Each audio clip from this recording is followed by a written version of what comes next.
Salute Black Goose TV family. What is good with it? It's your boy Fluence. I'm back again. I'm back again, man.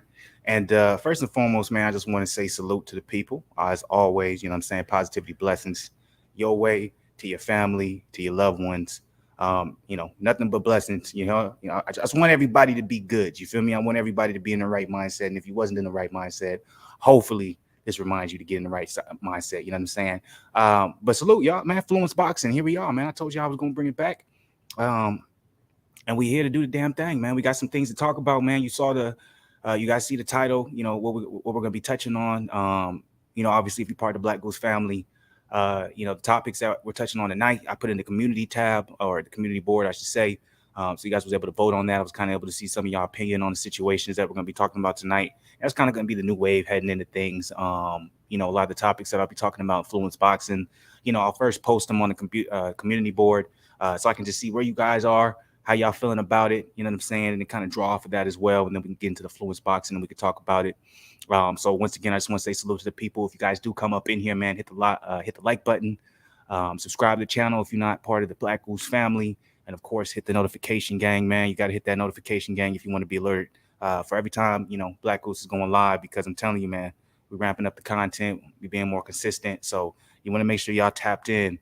You guys are able to catch the live and things like that. And even if you don't catch the live, if you do end up rewatching it, please hit the like button. Subscribe to the channel if you're not subscribed, all that good stuff, and comment, man. Comment. I'm gonna be pushing y'all to comment more. We're trying to get back into the algorithm. Excuse me for that back feed right there. I had to go ahead and do the usual sound check. You already know how I do, but like I said, comment. As always, one of the main things we always say, we're trying to get in the algorithm. You feel me? And obviously, go ahead and check out Black Goose TV Exposed. I explained to y'all why we were gone, for that period of time. So obviously the goal is to try and get back to the algorithm. One of the best things to do that is for comments. Comment. So even if you don't like what I'm saying, if you like what I'm saying, if you want to dispute it, if you want to go against it, if you got problems with anything, or if you feel like you just want to go ahead and say, hey, great stream, put it in the comments, man. I want to hear from y'all. I want to hear from the family. I want to hear what y'all think about. And then also, y'all keep looking out for the short videos that I'm going to be putting out basically every day, touching on different boxing topics. And it's going to be all geared toward you guys. I want to hear your guys' opinion on these subjects that I'm bringing out. So please, don't hesitate to, when you listen to it and you feel like I'm talking bullshit, don't hesitate to get in them comments, challenge me, and come at me, man. I'm all about it. You know what I'm saying? Be confrontational as you want. I got no problem with it. I love to, I love to debate. Love to go back and forth. And really, at the end of the day, it's, I want to hear you guys' opinion. It kind of is able to, help me create content a little bit more. And what's conversation without having a disagreement? You feel me? In my opinion, you can't have productive conversation. Productive conversation if there's no disagreements, because disagreements means that you have a differential in perspectives, and as long as you can be cordial, and intellectual about it, a lot of times that can lead to a solution to an extent, or at the very least a compromise that can have both parties looking at something that they didn't actually ever thought they would see it from that particular perspective, if that makes sense. But anyways, I'm not trying to be long-winded. This is about fluence boxing. Also, too, guys, when it comes to fluence boxing, my goal is for these, before I used to, come on here and kind of just talk and go with the flow. Now I'm going to try and keep these bad boys around 30 minutes.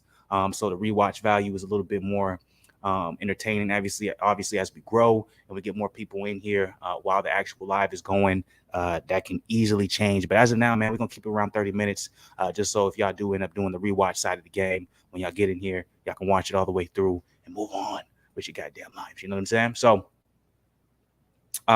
yeah, let's get right into it, man. Once again, salute, blessings, salutations, and positivity to the end of the day, baby. Also, I got to work on that, making sure, I give you guys, when the content comes in, and you guys are watching it, everything is clean cut. We're not having any skips. We're not having any problems, when it comes to the internet side of the game. Sometimes my Xfinity, that's something I'm gonna be working on for y'all too, because I'm gonna make sure you guys have a great rewatch value when it comes to this. So the first topic, man, we're gonna be hopping straight into, that I want to really cover and I want to really touch bases on, is is Kell Brook.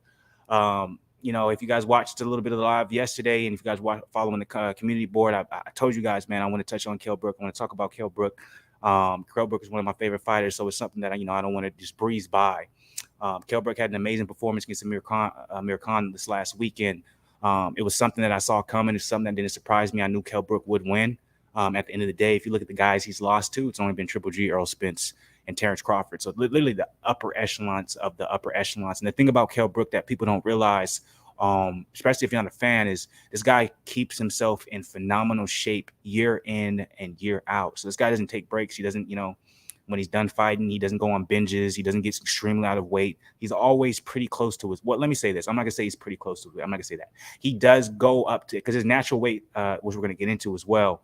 Obviously, we have Chris Eubank Jr. talking about he wants to fight Kell Brook, and then we also have Conor Benn calling out Kell Brook after his last performance. But one of the things Chris Eubank came out and said when it came to Kell Brook, especially because a lot of people were criticizing him for calling Kell Brook out, like, why are you trying to fight a smaller opponent? Focus on your weight division, things in that regard, etc. But they called him out, basically saying that to Chris Eubank. He's like, hey, bro, Kell Brook walks around bigger than me. Like, I walk around at 175. Kell Brook walks around 180. And if you're a Kell Brook fan, Kell Brook he's a bigger welterweight. He's a bigger welterweight. That's also why he did that move earlier in his career, and he moved up to fight Triple G because he felt like he would be able to beat him because he's a bigger guy, and not a bigger guy than Triple G, but he's a bigger welterweight, and he felt like he would be able to do pretty well at middleweight against the top guy in Triple G at that time. And honestly, if he would have fought anyone but Triple G at that time in that middleweight division, he would have got the W. It just so happened, Triple G was just Triple G. He was an anomaly in that particular time of his career. Obviously, he went back down, fought Earl. I still believe to this day, this isn't an excuse. This isn't me being on no bullshit, but you can call it how it is because, I'm 100% with it. Some things I'm biased about. When I am biased about it, I'll tell you right now I'm biased about it. But I still think if Kell Brook would have took more time off after the Triple G fight, allowed himself to properly heal, and then took a kind of like a warm-up fight and then fought Earl, I honestly think Earl Spence's trajectory would have been different because I think Kell Brook is the type of fighter that gives Earl Spence problems. You know what I'm saying? Kell Brook is a much better fighter than Sean Porter. That's my opinion, obviously.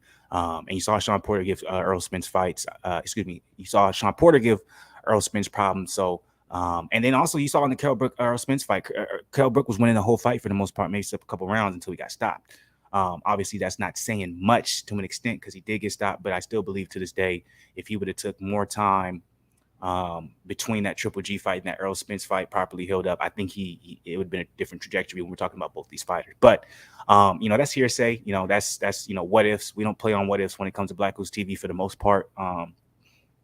But at the end of the day, you can't argue that Kell Brook isn't a. You can't argue Kell Brook is not a is not big for the welterweight division.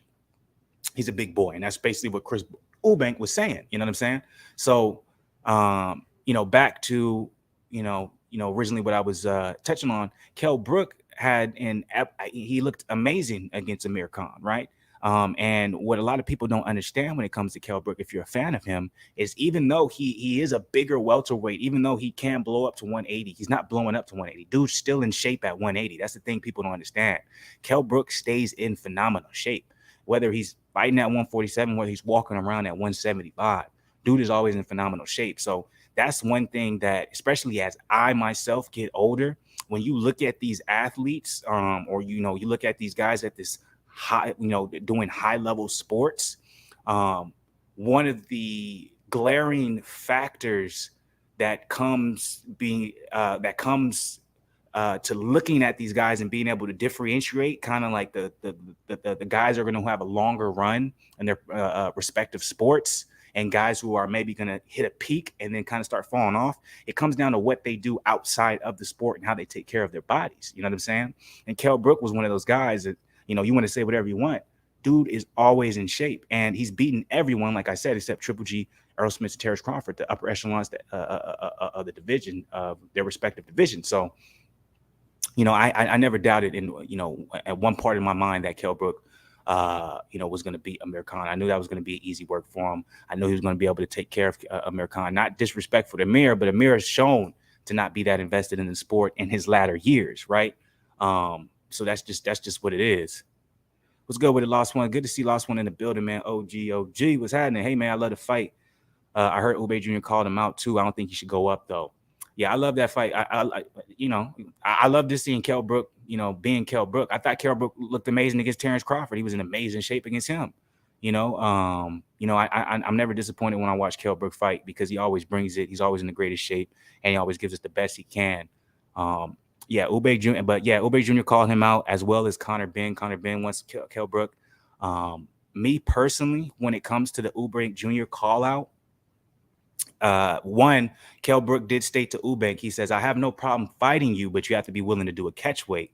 I don't think a lot of people realize the Amir Khan Kell Brook fight was at catch weight. Amir Khan wanted a catch weight fight because Kell Brook's been walking around a little bit bigger, and it looks like Kell Brook is kind of setting his sights on that 154 division, especially since kind of he's been there, done that when it comes to 147. There's really not much for him at the 147 division, in my opinion, other than probably fighting up and comers or being a gatekeeper to an extent, like a Conor Benn. So, that's just my opinion. But he did say to Eubank Jr., he said, look, I have no problem fighting you, but if you want to fight me, you're gonna have to come down from 160. We got to be at 155, bro. He said, let's be at 155, which is a good weight for Kell. Eubank Jr., he can easily make 155. That's it, so if that's the case, I think that would be an entertaining fight to watch.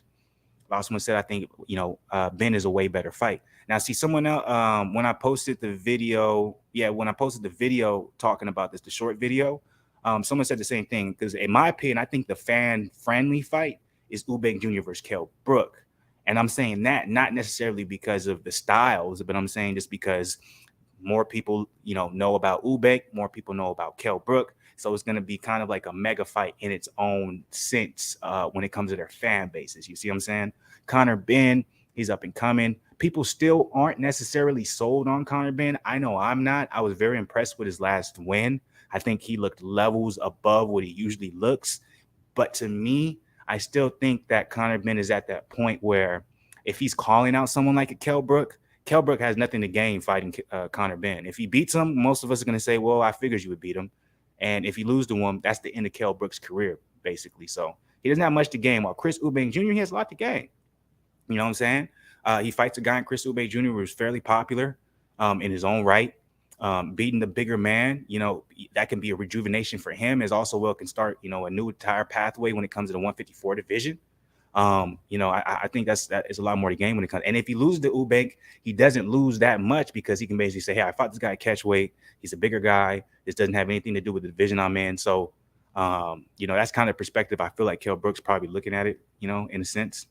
Osman said Eubank won't go down. He already saying Brook fought Triple G and said Kell walks around bigger than him. Yeah, I seen that. But those are built-in excuses from Chris, in my opinion. And this is my problem with Chris Eubank Jr., probably my problem with him his entire career, because I've been a fan of Chris Eubank Jr. made me a fan of Billy Joe, because I thought the world of Chris Eubank when he was undefeated. And then when he fought Billy Joe and he got, fucking outclassed, I was like, who's this Billy Joe guy? Like, this guy is good. And then I became a big fan of Billy Joe off of that. But, watching the trajectory of Chris Eubank Jr.'s career, there's just, to me, there's a consistent underlying narrative to him particularly, which he has shown to be very aware after his losses of Billy Joe and Groves. He has shown to be very aware of his weaknesses. And I think in his mind, he's like, those losses were a fluke. But he knows one more loss, I don't care who's it to, whether it's the upper echelon guy, a mid-level guy, or lower level guy, we all stop believing in Chris Eubank. Because right now he floats on this, like, I don't even know what to call it, like this illusion of, okay, we love his father. We thought you were going to be great. You took a couple losses that you probably shouldn't have, but, you were focusing too much on your athleticism. Now you got Roy Jones. You refined. You can be what we always wanted you to be, right? And I think after a while, that's going to go away, because in reality, let's be real. I'm like, is Chris Eubank Jr. that top level that we're saying he is? I don't know. I just want to say if they met in the middle, yeah, that'd be a better fight. It would be. But like you said, Chris Eubank, I doubt he's going to end up accepting that.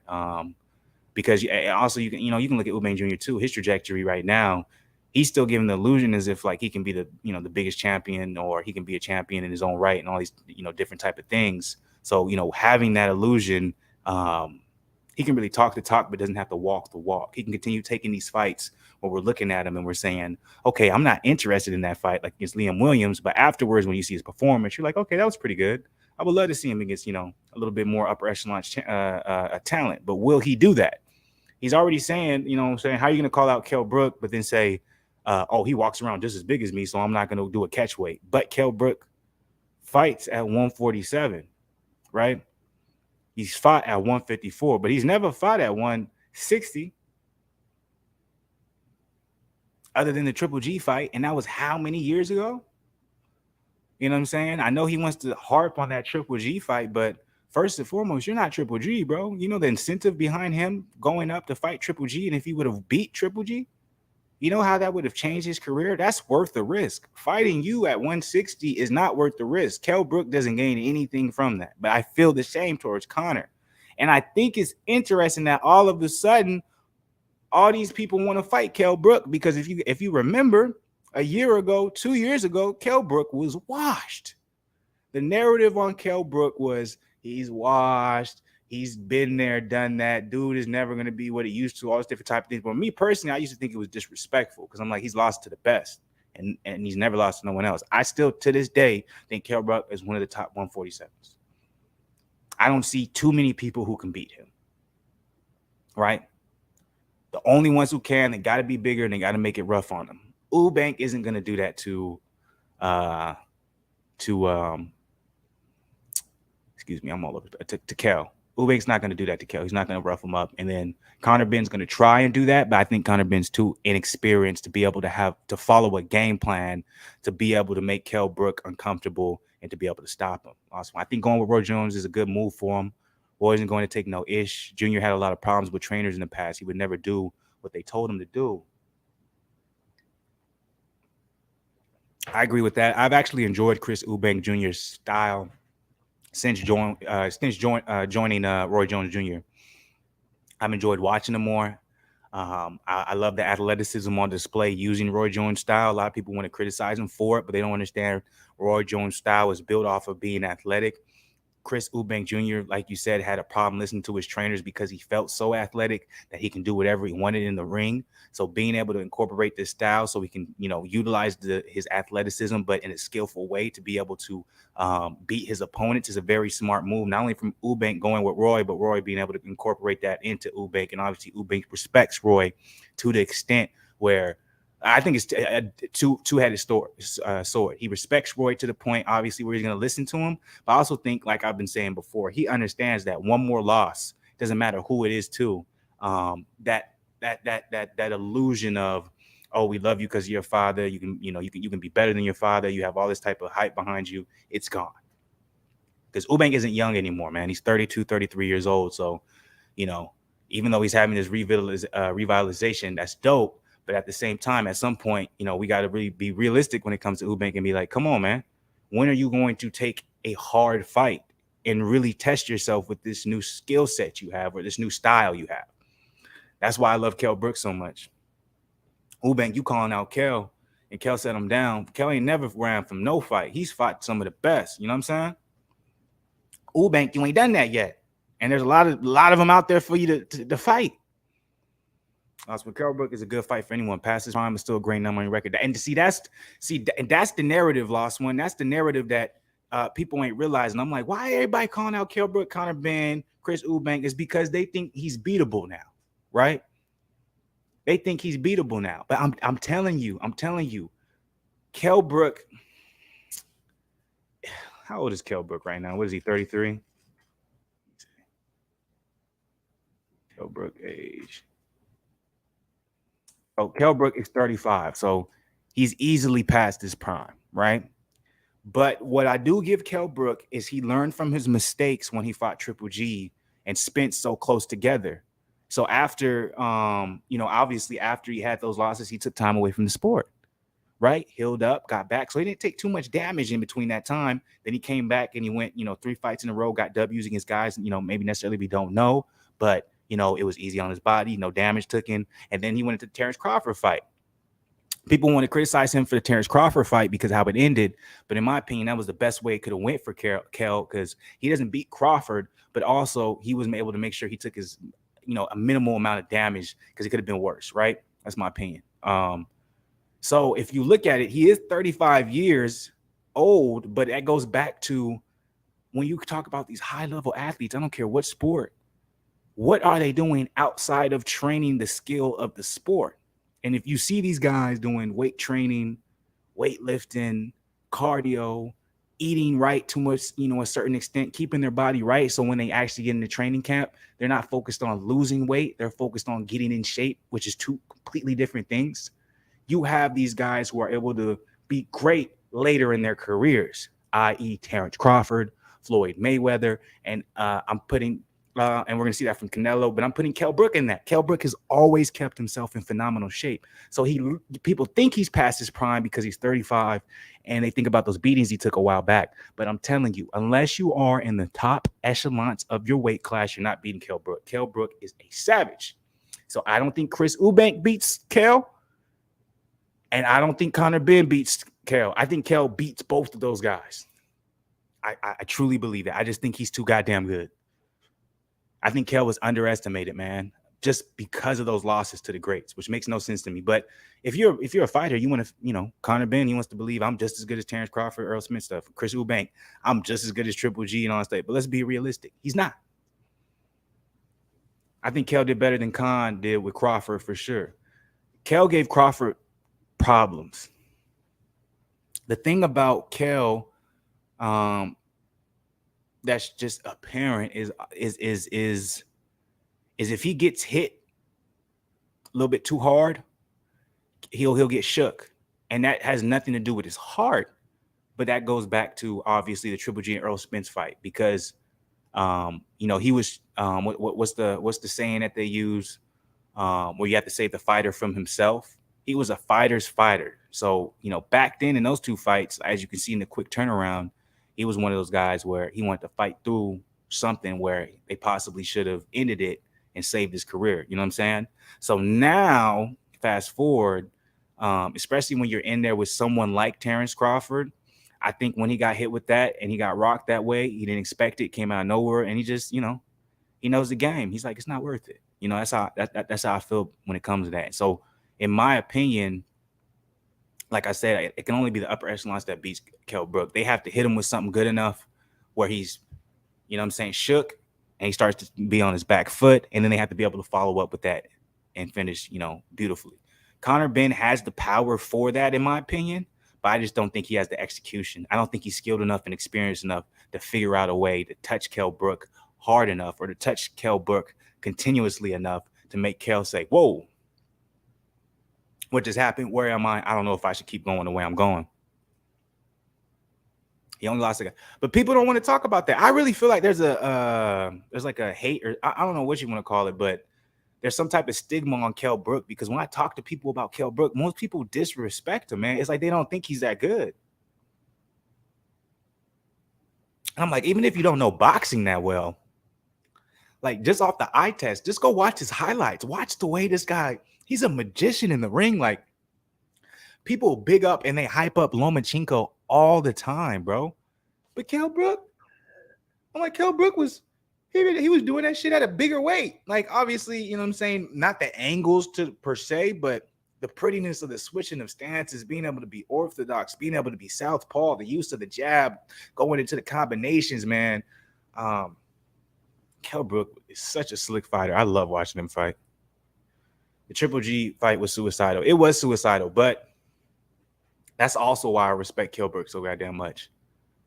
Because how many fighters can we say all the way up to 2022 was at, like, they were considered the top of the top? Like Kell Brook at that time was the top of the top. Like he beat Sean Porter not too long ago, even though Sean Porter wasn't really at the status he is now, when Kell Brook beat him. But like, think about this. Kell Brook had the brightest future in the world. If he would have avoided Triple G, think what they would be saying about him now. Think about the respect. But this guy, Kell Brook, also a UK fighter. A lot of people want to say UK fighters are afraid of taking some of the biggest fights.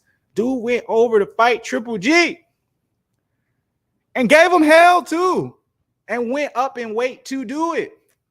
That's why I have so much respect for Kell, and that's why sometimes I get really upset how people see him and the narrative on him.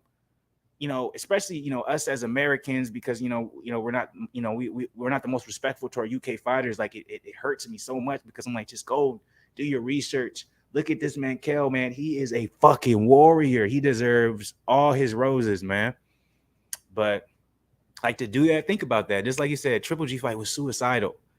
And Brook was like, I'm gonna beat bro. Because nobody was fighting Triple G. Everyone was avoiding that man. People said Andre Ward went up to fight Sergey Kovalev. By the way, Andre Ward is like my top 3 favorite fighters. To fight Sergey Kovalev to avoid Triple G. Now, whether that's true or not, it is what it is. But that's out there. So I'm just saying, man.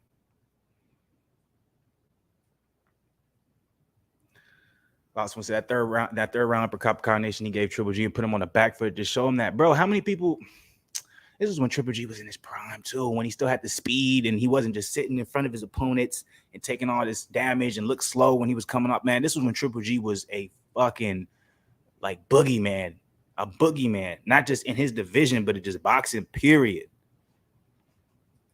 Lifted that boy, lifted. So I'm like. I just hate the narrative when it comes to Kell Brook, man. And as long as I'm gonna have this boxing channel, as long as I'm be going live, Fluenceboxing, all that good stuff, I'm gonna give Kell Brook his flowers. And I'm happy that Kell Brook is having his resurrection right now. When it comes to the boxing game, because I wish I could have went live for that fight. I would have been so hyped. But Kell Brook, whoever you pick next, I'm gonna be there. I just want to say, man, nothing but love and respect to you.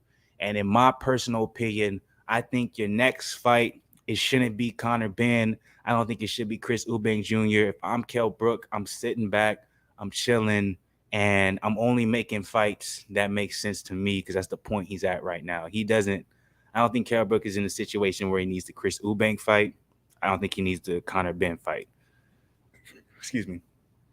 Because, you know what I'm saying, he's fought the best already. So at this point, what he's doing, he's kind of just building on to his legacy. And I don't think Chris Eubank Jr. really builds to his legacy. I don't think Conor Benn really builds to his legacy.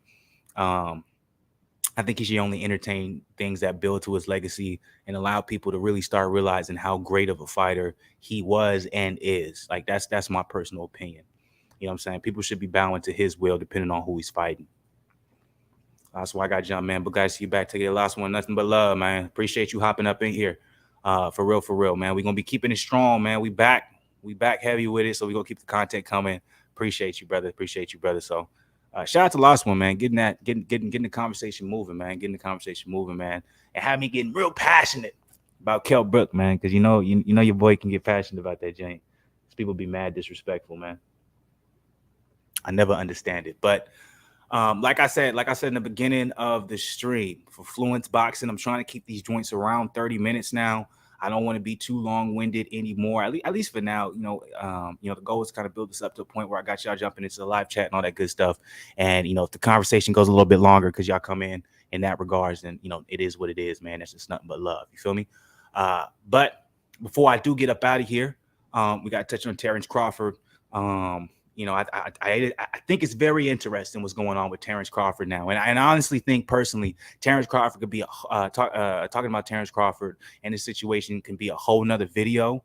So I'm not going to go too in depth with this because I can go ahead and continue this probably tomorrow because I want you guys to enjoy what we already have. And I want Kell Brook to get his goddamn flowers in a celebration. So hell yeah, I talked 28 to 38 minutes about Kell Brook. Who else is doing that? Because y'all disrespect Kell Brook, man, especially in America, man. Y'all don't understand how great that man is. He is one of the best welterweights to be to this date.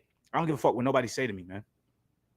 I don't care what nobody say to me. That's just a fact. You know what I'm saying?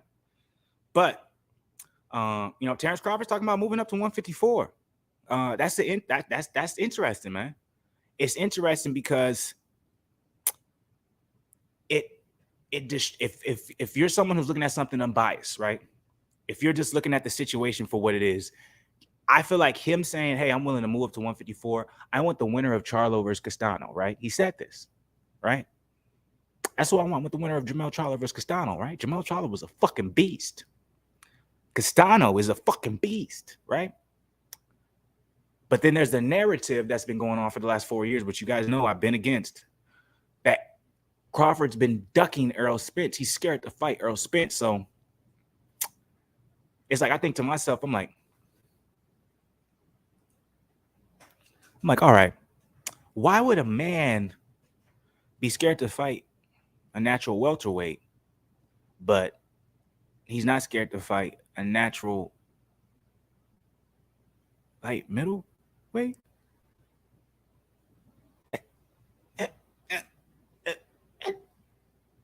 2 and 2, that don't go together.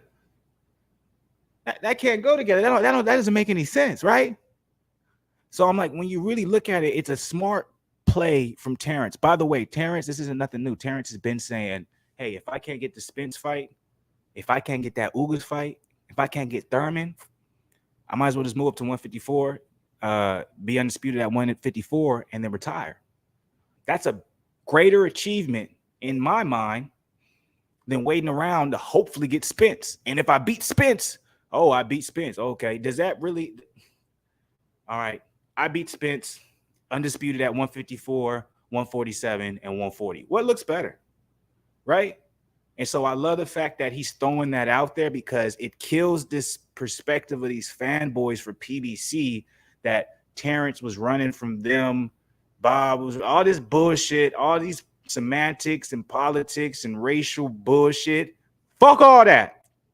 This shit is about boxing. This shit is about business. PBC do not want their big top level fighters fighting outside of their promotion because they don't want to kill the money that's being made inside the promotion. This is gonna be a whole other video, so I'm not gonna be long-winded with this. I'm gonna make this quick. Terence Crawford, I'm gonna give you your flowers. Tomorrow we're gonna speak a little bit more on the Terence Crawford situation, so I'm not gonna be long-winded because, like I said, we're trying to keep this 30 minutes. And if y'all hop up in here, y'all rewatch this, hit the like button, subscribe, all that good stuff. But PBC wants to be the UFC so goddamn bad.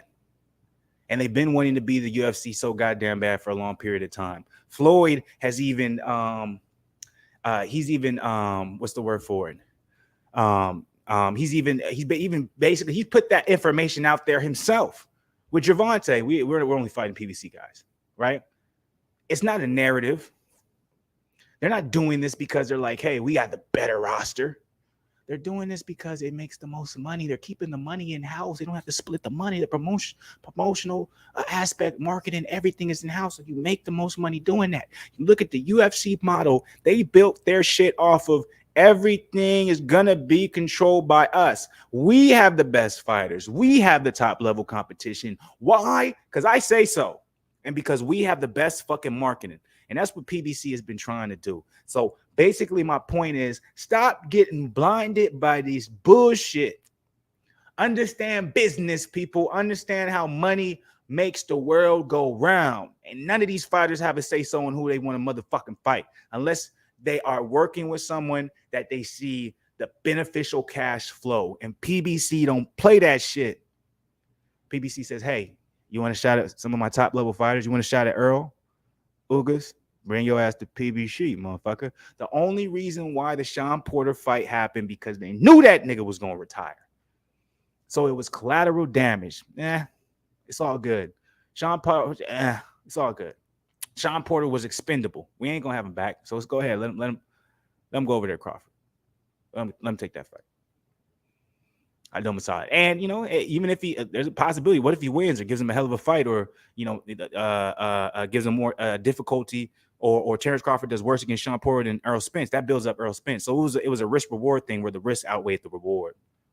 Because even with Sean Porter losing in the fashion he did, it doesn't affect PBC because Sean Porter's never coming back. So technically at that time, PBC is like, yeah, he's not our fighter, you know? So guys, please, my boxing people, my boxing family, don't let these games be played on y'all, man. If Crawford is willing to jump up in a entire weight class to become undisputed and fight a guy in Jermell Charlo or Brian Castano, not for 1 second am I ever going to entertain somebody telling me he's ducking Spence. And not for 1 second am I ever going to entertain someone telling me that Spence is ducking Terence Crawford, because that's not the goddamn case. It's business, people. PBC, Al Heyman, anybody in that entity, they want to build their own UFC. So they want us to be able to put value on a division that they've built up, when in reality, their welterweight division is no better than Top Ranks, DAZN's, whatever. It's just they got bigger names. Just like if you are an MMA guy, we all know about the UFC guys. We all know about the amazing light heavyweight division in UFC. We know these guys' names, Johnny Walker and Jamal Hill and Jiri Protiadas and Glover Teixeira. We know these guys, right? So we assume that's the top of the top. But Bellator has great light heavyweights. One Championship has great light heavyweights, right? But because they're not in the UFC, they're not as good. And that's just not true. But that is the world of business and marketing, people. So stop being a fool to this shit. Stop being blinded by this shit. Oh, they canceled my order. I'll be mad at the motherfucker. Yeah, they canceled my order. That ain't shit. They ain't shit for that, man. DoorDash canceled my order. But stop being blinded by that shit. That's all I'm saying, man. That's all I'm saying. So I'm gonna touch a little bit more on the Terence Crawford situation tomorrow. I'm gonna make that the main topic tomorrow. And then I'll have a subtopic that we can get into, because I do want to get a little bit more heavier when it comes to Terence Crawford and, you know, the aspect of people looking at him as a duck and he's been avoiding people and he's da-da-da-da-da-da-da. Like, guys, we have to understand there's a difference between business. There's a difference between us being fans, okay? We don't know what's going on when it comes to the back end of everything. And a lot of times when it comes to the back end of everything, the fighters don't have any say-so. You feel what I'm saying? They may have a say-so, but they're not the end-all, be-all. They're not the ones making shit move, okay? They're the entertainment. So I'm going to keep it there. I'm not going to get too long-winded. I already kind of passed my time limit. I said I want to keep it around the 30-minute mark. We're hitting the 40. I don't want to be there. So, you know, before I get up out of here, I do want to say I appreciate everybody. I appreciate the Black Goose TV family. Like I said before, man, we coming stronger and harder than ever when it comes to 2022, man. The content's going to be crazy. The content's going to be consistent, and the energy is going to be lit. You feel me? That's what I really want to focus on, keeping the energy live and keeping the positivity flowing, man. I just want to say much love to everybody. I hope y'all enjoyed y'all Tuesday and enjoy the rest of it as well. I'm going to get up out of here. Please like, subscribe, comment, please. If I said any misinformation that you feel I said, comment below and be like, hey, motherfucker, you was wrong. If you agree with something, comment below. Be like, I agree with that. If you disagree with something, comment below. Be like, I don't agree with nothing you said. And if you just want to you know, be heard and put a comment in, do that too. I really don't care. I want to hear from y'all. I want y'all to get up in this, and, you know, I want to hear y'all perspective. All right. So by the way, I will be coming back on later tonight. We're going to do a Fluence and Zen. So y'all look out for the Fluence and Zen podcast. We're going to be dropping that tonight. We're going to be going live. So it's going to be a late night session. So if y'all chilling, eating food, and don't got nothing to do, y'all can hop up in there. You know what I'm saying? Chop it up with us. Also check out, you know, my short videos that I'm releasing. Those are all for y'all. I want to hear y'all opinions. I want to hear y'all questions. So make sure y'all comment heavy when it comes to those. Don't hold your tongue. Be as abusive, be as crazy as you want to be. I really don't care, but make sure you keep it related toward the topic so we can have some meaningful conversation. So I'm gonna get up out of here. Once again, blessings, salutations, positivity, and love to everybody out there, but specifically to the Black Goose TV family, because y'all will keep me rocking, man. I miss y'all. I miss this shit. We're gonna be back strong tomorrow. We're gonna touch a little bit more deeper on that Terence Crawford topic. We're gonna touch on the politics, all that good stuff, and then make sure y'all look out for Fluence and Zen tonight. I'm gonna get up out of here, and if y'all had a bad day, fuck that shit. Now's the time to make that shit